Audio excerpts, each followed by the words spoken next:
Title: The Haunting of Jeremy Swamp Road.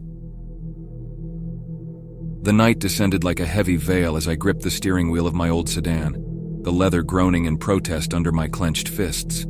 Jeremy Swamp Road in Southbury, Connecticut, stretched before me, an eerily winding path that seemed to coil into the black abyss. My headlights, dim and uncertain, fought valiantly to pierce the oppressive darkness, but their feeble glow couldn't banish the shadows that clung to the edges of the road. I'd never been one to embrace night driving, but tonight was different. Tonight I had to navigate Jeremy Swamp Road, a notorious stretch with a sinister reputation that had earned it the nickname the Devil's Highway. My friends had warned me about it, whispering tales of spectral encounters and unexplained phenomena.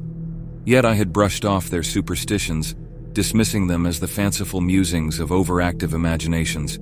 The GPS on my dashboard showed a sinister path, counting down the miles to my destination. Each tick of the digital clock drew me closer to my childhood friend's remote cabin, nestled deep in the woods. The invitation had been tempting. An escape from the city's hustle and bustle, a weekend of solitude and relaxation. But as the road twisted and turned, my excitement gave way to an uneasy feeling. The trees flanking Jeremy Swamp Road seemed to lean inwards, their branches reaching for me like skeletal fingers. The overhanging foliage cast a spectral dance of shadows that danced menacingly in my peripheral vision. The chill in the air crept through the cracks in the car, sinking into my skin and raising goosebumps along my arms. I couldn't shake the feeling of being watched, as if unseen eyes followed my every move. The atmosphere grew oppressive, and I couldn't help but glance at the clock. It was 11:45 p.m., and my heart pounded with an inexplicable sense of urgency. Just when I thought I couldn't endure the oppressive isolation any longer, I spotted something ahead. A dim glow, flickering like a distant beacon, beckoning me closer. My curiosity compelled me to investigate it. As I approached, I realized it was an abandoned gas station, its decrepit structure looming like a ghost from the past. A gnarled tree with branches twisted like a wicked witch's fingers stood beside it, casting eerie, elongated shadows. I parked my car cautiously, the creaking of the suspension the only sound in the desolation. A sense of unease settled over me as I stepped out of the car, the night air heavy with foreboding. The gas station's corroded sign bore the name Jeremy Swamp Gas and Mart, but the mart had long since vanished, leaving behind only a hollow shell. Rusty fuel pumps lined the forecourt, relics of a bygone era. The place was a graveyard for memories, abandoned to time. As I wandered through the eerie silence, I heard faint, indistinct whispers carried on the wind. My heart quickened, and I scanned the surroundings, but there was no one in sight.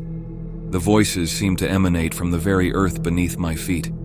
Goosebumps prickled my skin as I followed the voices to the back of the gas station, where a decaying, vine-covered building stood.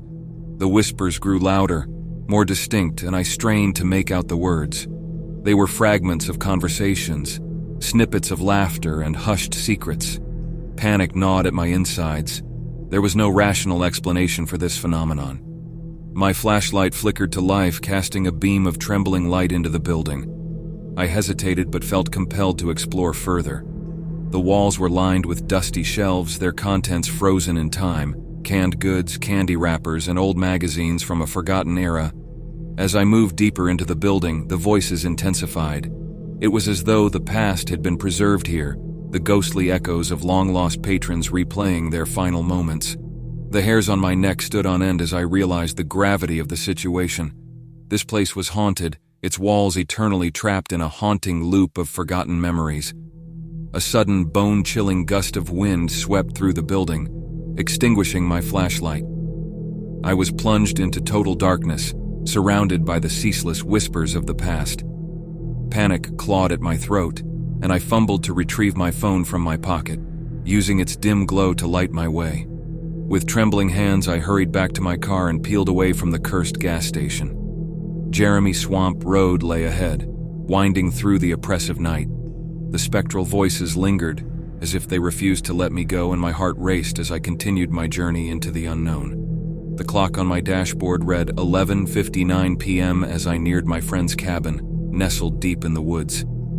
The air outside had grown dense and suffocating, and I knew I had only seconds left to reach my destination. The cabin's porch light flickered to life, a beacon of hope in the looming darkness. I rushed inside, slamming the door shut behind me. As the clock struck midnight, I couldn't help but wonder if the spirits of Jeremy Swamp Road had been trying to warn me or keep me from reaching my destination. With the memory of that haunting night forever etched in my mind, I knew one thing for certain. Jeremy Swamp Road was no ordinary stretch of highway. It was a place where the past bled into the present, where the supernatural whispered its secrets in the darkness, and where the road led to a terrifying encounter with the unknown. The phantom hitchhiker, Jeremy Swamp Road, had earned its reputation as a place of supernatural phenomena, but I remained a skeptic. That is, until the night I encountered the phantom hitchhiker. It was a chilly autumn evening, and I was making my way along the winding road, the headlights cutting through the inky darkness. The forest seemed alive with shadows, and the silence was oppressive, broken only by the occasional rustling of leaves or distant hooting of an owl. As I rounded a bend, I saw her, a young woman standing on the side of the road, her thumb extended in the universal gesture of a hitchhiker in need. Her silhouette was stark against the backdrop of the forest, and the pale moonlight cast an eerie glow upon her. I slowed the car and pulled over, thinking I could offer her a ride. After all, it was a desolate road, and the autumn chill was unforgiving. The woman approached the car, her steps slow and deliberate. She was dressed in an old-fashioned, tattered dress that seemed out of place in the modern world. Her face was pale, almost translucent, and her eyes held a distant, haunted look. "Thank you," she whispered as she climbed into the back seat. Her voice was barely audible, a fragile whisper that sent shivers down my spine. I tried to make conversation, asking her where she was headed and if she was okay, but she remained silent, her gaze fixed on some point beyond the car's window. Unease settled in the pit of my stomach as I continued to drive. The road stretched on, and the forest seemed to close in around us, the trees looming like silent sentinels. The atmosphere inside the car grew colder, and I couldn't shake the feeling that something was terribly wrong. The woman's presence was unsettling, and her silence was oppressive. I glanced at her through the rearview mirror, hoping to catch a glimpse of her expression, but her face remained obscured by shadows. After what felt like an eternity, I decided to break the silence once more. "Are you lost?" I asked, my voice trembling slightly. Still, she didn't respond. Her silence was maddening, and I couldn't help but wonder if I had made a grave mistake by picking her up. The road ahead seemed to stretch endlessly, and I began to question the wisdom of venturing further into the night with this mysterious passenger. As I focused on the road, I couldn't shake the feeling that the forest held its breath, as if it were aware of the strange presence in my car. The air grew heavy with tension, and I could feel the weight of the night pressing down on me. When I finally mustered the courage to steal another glance in the rearview mirror, my heart nearly stopped. The back seat was empty. The woman had vanished without a trace, leaving behind only the faint scent of lilacs. I pulled over, my hands trembling as I tried to make sense of what had just transpired. I searched the car, the surrounding area, and even the road, but there was no sign of the hitchhiker. It was as if she had never been there, as if she had been a phantom, a wraith from another world. I sat in the car, my mind racing, unable to comprehend the inexplicable. Had I encountered a ghost, a spirit from the past, or was it a trick of the mind brought on by the desolation of the road? The night was silent, and the forest seemed to hold its secrets close. I could feel the weight of the unknown pressing down on me, a sense of foreboding that refused to dissipate. With a sense of unease that would linger long after that night, I started the car once more and continued my journey down Jeremy Swamp Road. The darkness seemed deeper, the shadows more sinister, and the road ahead stretched on, winding its way through the heart of the haunted forest. Though I remained a skeptic, I couldn't deny the eerie encounter that had shaken the core of my beliefs. The phantom hitchhiker had left an indelible mark on my soul, a reminder that the world held mysteries beyond our understanding, and that some roads were best left untraveled. The night wore on, and as I navigated the winding road, my thoughts returned again and again to the mysterious woman. Who was she? What had brought her to that desolate stretch of highway? and why had she disappeared without a trace? As the hours passed, I couldn't shake the feeling that I was being watched, that unseen eyes were following my every move. The forest itself seemed to come alive, its ancient trees whispering secrets to one another in a language I couldn't comprehend. The road, which had once felt like a familiar path, now seemed like a labyrinth of darkness and uncertainty. The car's headlights cast long, eerie shadows that danced on the edges of my vision, and I couldn't help but wonder if the hitchhiker's vanishing act was just the beginning of something far more sinister. Eventually, I reached the end of Jeremy Swamp Road, and the first rays of dawn began to break through the horizon. The oppressive darkness gave way to the pale light of morning, and the forest, once so foreboding, took on a more benign appearance. I pulled over and took a deep breath, trying to shake off the lingering unease. The encounter with the phantom hitchhiker had left me with more questions than answers, and I knew that I would never truly understand what had transpired that night. As I continued on my journey, leaving Jeremy Swamp Road behind, I couldn't help but wonder if there were other mysteries waiting to be uncovered in the hidden corners of the world. Though I remained a skeptic, I couldn't deny the eerie encounter that had shaken the core of my beliefs. The phantom hitchhiker had left an indelible mark on my soul, a reminder that the world held mysteries beyond our understanding, and that some roads were best left untraveled. The haunting fog. The first time I ventured onto Jeremy Swamp Road at night, I had no idea that it would become a place of eerie fascination and terror for me. The road was a winding, desolate stretch of asphalt that cut through the heart of a dense forest in rural Connecticut. I had heard rumors about strange occurrences on that road, but I dismissed them as mere superstition. Little did I know, Jeremy Swamp Road would soon become the setting for a night drive I would never forget. It was a moonless night, the sky devoid of stars, and the air was thick with an unsettling sense of foreboding as I began my journey along the road. I was alone in my car, the engine humming softly in the otherwise silent night. The only illumination came from my headlights, casting eerie shadows on the trees that lined the road. As I drove deeper into the forest, a thick, swirling fog began to creep in from all sides. It was as if the very atmosphere itself was conspiring to obscure my vision. Panic began to rise in my chest as the fog thickened, making it nearly impossible to see more than a few feet ahead. I slowed my car to a crawl, straining my eyes to discern any hint of the road. The silence was broken only by the haunting echo of my own breathing. It felt as if the world outside had vanished, leaving me alone in this spectral void. That's when I heard it. A faint, mournful cry that seemed to emanate from the very depths of the forest. The hair on the back of my neck stood on end as I strained to locate the source of the sound. It came again, louder this time, a pitiful wail that sent shivers down my spine. My heart pounded, and I couldn't help but wonder if I had made a grave mistake by venturing onto this road at night. The fog continued to thicken, wrapping around my car like a suffocating shroud. I inched the car forward, the fog growing thicker with each passing moment. The cries continued, growing more desperate and anguished. It was as if the very night itself was weeping, mourning some long-forgotten tragedy. Suddenly, something darted across the road in front of me. A shadowy figure that moved with an otherworldly grace. I slammed on the brakes, my heart racing, but there was nothing there, just the impenetrable fog. As I sat there trying to catch my breath, the cries grew louder and more intense. They seemed to be coming from all around me, as if I were surrounded by invisible phantoms.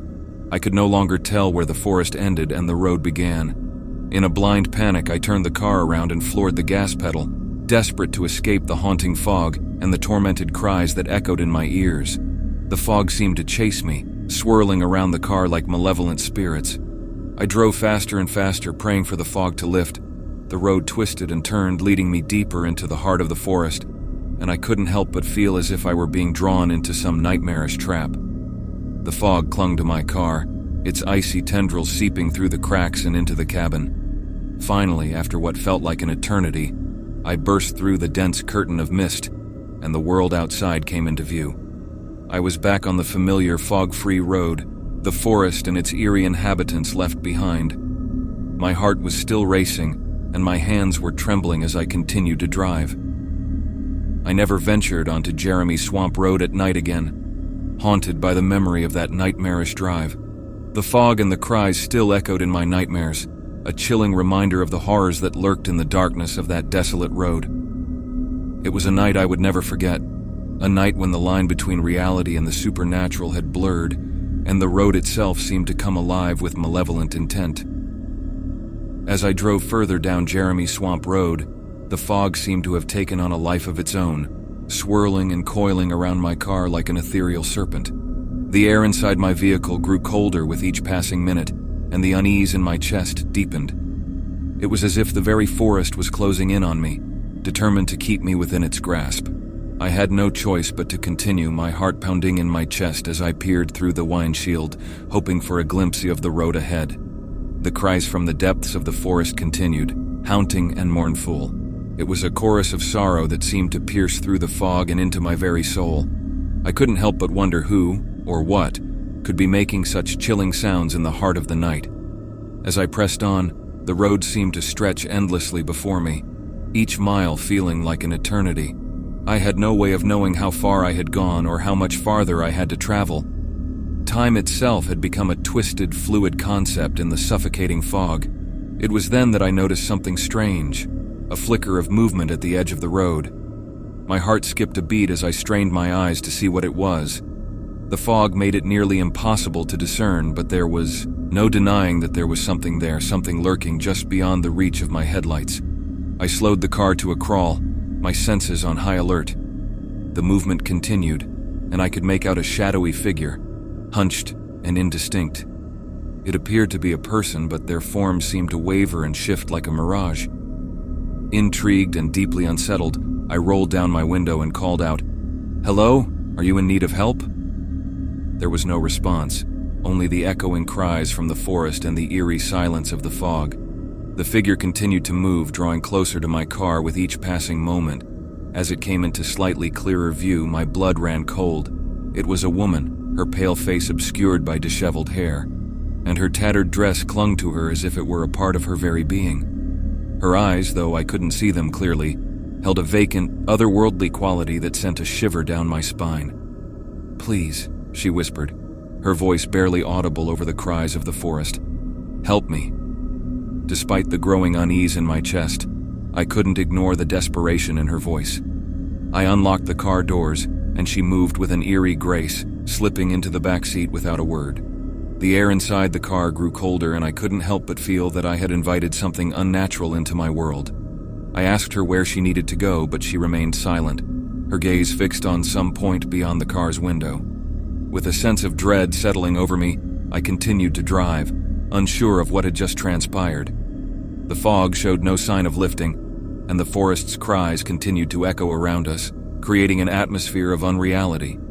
Minutes turned into hours as I drove further into the heart of the fog-shrouded forest. The woman in the back seat began to murmur softly, her words incomprehensible, her voice a haunting lament that sent chills down my spine. It was as if she were speaking to something, or someone, beyond the veil of the natural world.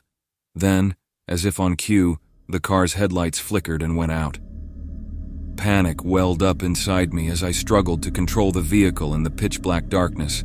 I fumbled for my phone, using its feeble light to guide me. When the headlights finally flickered back to life, I dared to look in the rearview mirror, and what I saw sent my heart into a frenzy. The woman in the back seat was gone, replaced by an empty, cold darkness. I slammed on the brakes, my hands trembling as I brought the car to a stop. The oppressive silence of the forest closed in around me, and I knew I had to get out of there. I turned the car around and retraced my path through the winding roads of Jeremy Swamp Road, praying to escape the malevolent grip of that cursed place. As I finally emerged from the twisted maze of the fog-shrouded forest, I couldn't shake the feeling that I had brushed against something ancient and malevolent. Jeremy Swamp Road had revealed its darkest secrets, and I had narrowly escaped its clutches. But the memory of that night would forever haunt my dreams, a chilling reminder of the terrors that lurked in the heart of the fog. I made it back to the safety of civilization, my heart still racing and my mind filled with questions that had no answers. What had happened on Jeremy Swamp Road that night? Who was the mysterious woman, and where had she gone? and what had caused the fog to come alive with such malevolent intent. I may never know the truth, but one thing was certain. I would never venture onto Jeremy Swamp Road at night again. The road had earned its reputation as a place of supernatural horrors, and I had no desire to become one of its victims. As the years passed, the memory of that fateful night continued to haunt me. I heard stories of others who had ventured onto Jeremy Swamp Road and never returned, their fates shrouded in mystery and darkness. But I knew the truth. I had glimpsed the malevolent heart of that cursed road, and I had lived to tell the tale. And though I could never fully explain the horrors I had witnessed, I knew one thing for certain. Jeremy Swamp Road was a place where the line between the natural and the supernatural blurred, and where the darkest nightmares could become a chilling reality. The disappearing car I'd driven on Jeremy Swamp Road before, but this, my third and final night drive on Jeremy Swamp Road, was the most unsettling of them all, a true test of my nerves and sanity. I'm sure many won't believe me. I still hardly believe it myself, but this is what happened. I set out on a clear, starlit night, determined to confront my fear of the road. The forest seemed less foreboding than usual, and the hum of the engine was a comforting presence. As I drove deeper into the woods, I couldn't help but remember the eerie stories I had heard about the road, the strange disappearances, the ghostly apparitions, and the inexplicable phenomena. But I pushed those thoughts aside, determined to prove that there was nothing to fear. That's when I saw it. A car parked on the side of the road, its hazard lights blinking in the darkness. I slowed down, my curiosity getting the better of me. It seemed like someone might be in trouble. As I approached the car, I noticed that it was empty. The doors were all wide open, and the interior was bathed in an eerie, cold blue light. It was as if the car itself was a portal to another world. I hesitated for a moment, my instincts screaming at me to turn around and drive away. But something compelled me to investigate further. I got out of my car and cautiously approached the empty vehicle. The cold blue light seemed to intensify, and a sense of dread washed over me. I reached out to touch the car's hood, and as soon as my fingers made contact, the world around me shifted.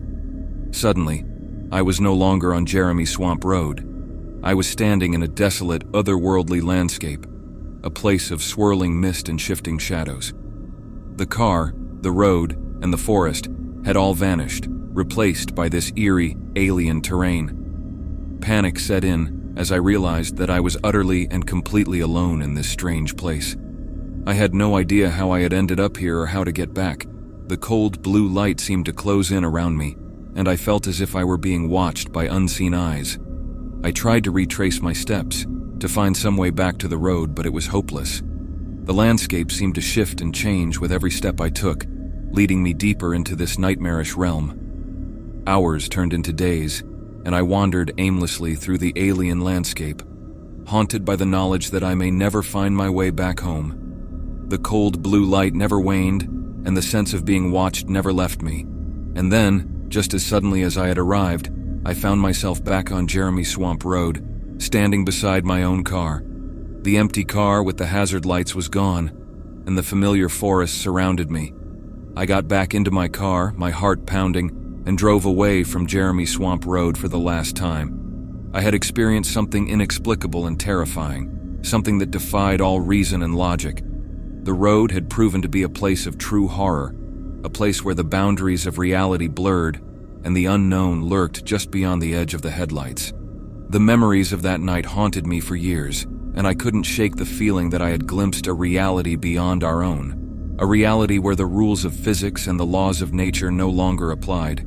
It was a place of pure, unadulterated terror, and I knew that I had been lucky to escape with my life. As the years passed, I became consumed by a need to understand what had happened to me on Jeremy Swamp Road. I delved into research, seeking out stories of others who had experienced similar phenomena on the same road. I discovered tales of people who had encountered disappearing cars, who had been transported to otherworldly landscapes, and who had come face to face with entities that defied explanation. It seemed that Jeremy Swamp Road was a nexus of supernatural activity, a place where the boundaries between our world and the unknown were thin and porous. I even interviewed some of these individuals, hoping to find answers to the questions that had plagued me for so long. But the stories I heard only deepened the mystery, leaving me with more questions than answers. One thing was clear: Jeremy Swamp Road was not a place for the faint of heart.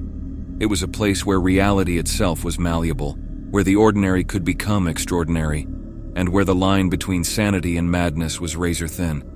In the end, I had to accept that some mysteries were beyond our comprehension, that some experiences defied rational explanation. Jeremy Swamp Road would forever remain a place of enigma and dread, a place where the ordinary and the supernatural intertwined in a tapestry of fear and uncertainty. And though I had left that cursed road behind, it would never leave me. It would forever haunt my dreams and cast a shadow over my waking hours, a reminder that there are forces in this world that we can never hope to understand.